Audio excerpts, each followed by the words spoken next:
Mike, we spoke with David Crisp, and he was saying that final push where you're trying to cut that lead from 4-2. He said for him it felt like it was a matter of poise. Yeah.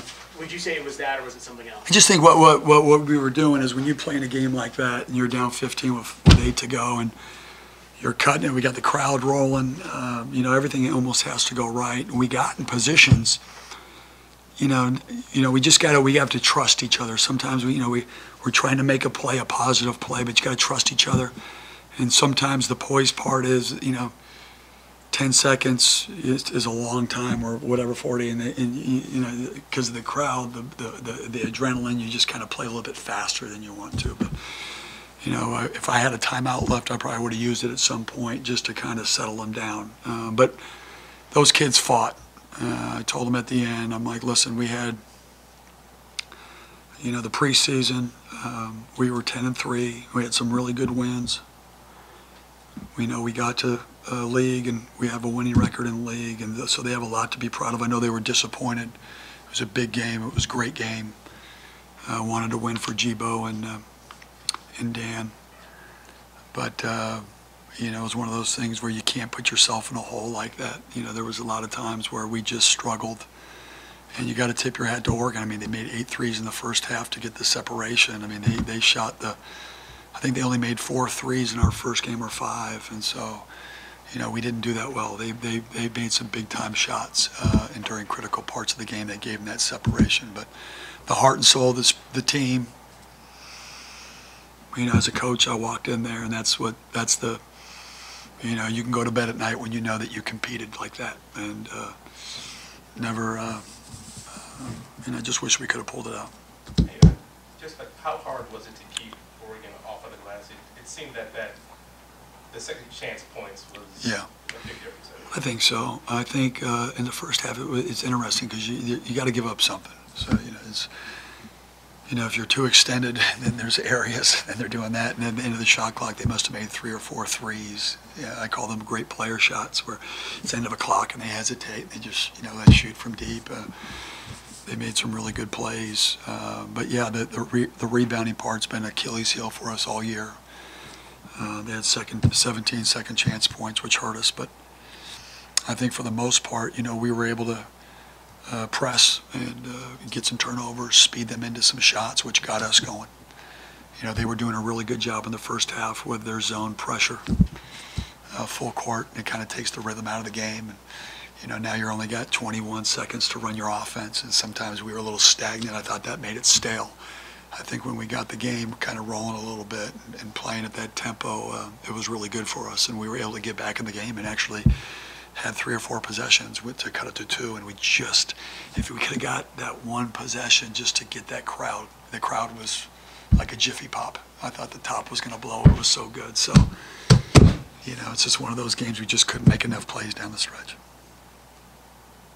You think about, I guess, kind of this game. I know for you, you're going to think about some things in terms of what you could have done differently.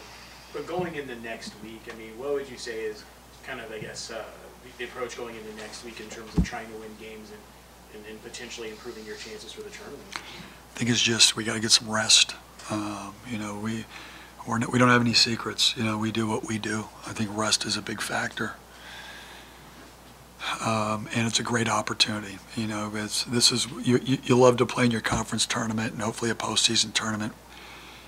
That's what all that hard work throughout the year, preseason, conference, and get the opportunity to play in the Pac-12 tournament. So I'm really excited to be a part of it. I heard it's an incredible tournament. Las Vegas is a great city, and I know the kids will be looking forward to it. And like I told them in the locker room, you guys have accomplished a lot, and the season's not over. We just gotta learn from our mistakes. We did a great job fighting back. At the end, we just didn't execute, and there was no timeout to call to kind of settle it down, and we turned it over. And you can't in those types of the game. The win would have gotten you first round bye in the tournament, bolstered the NCAA resume. Was this just another conference game, or did you feel like there was a little more on the line this time? Well, you know what? I think everybody knows what's on the line. I think at the end of the day, it was against a team that had beaten us pretty good down there, and we had another opportunity to play them at our home on senior night and wanted to win it for Danny and Jibo, and You know, we just couldn't make enough shots in the first half, and they shot great. And then the second half, we were, you know, so it's